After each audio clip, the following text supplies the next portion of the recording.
रहमतुल्लाह अलैह फरमाते हैं कि दिलों को चमकाने का इल्म किताबों के अंदर मुदव्वन नहीं किया गया।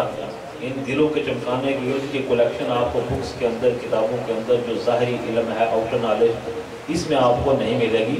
आप फरमाते हैं कि दिलों को चमकाने का इल्म अल्लाह के वलियों की निस्बत से इंसान को हासिल होता है। जब अल्लाह के वलियों की निस्बत हासिल होती है, दिल चमकते हैं, और जब दिल रोशन होना शुरू हो जाते हैं तो गुंबद खज़रा के मकी की निगाहें फैल पड़ती है। और आला हज़रत सादिक़ बरेलवी ने इसी तसव्वुर को खूब कहा कि चमक तुझसे पाते हैं सब पाने वाले, मेरा दिल भी चमकाते चमकाने वाले। हम दिल चमकाने बैठे हैं, लिहाजा सुस्ती और काहली के सबब दिल नहीं चमकते। पूरे ज़ौक़ और शौक़ के साथ फिर कहूँ किसी का तमाशा मत देखिए, अपने अंदर एक तमाशा बपा करें।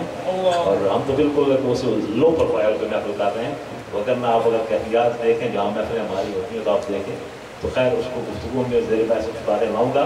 तो बिल्कुल हम उसी लो प्रोफाइल में जा रहे हैं। आप ज़ौक़ और शौक़ से तसव्वुर मत हटाएं, गाफिल नहीं बैठना, किसी ने हर एक जिक्र में मशगूल रहना है। अल्लाह अल्लाह अल्लाह अल्लाह अल्लाह।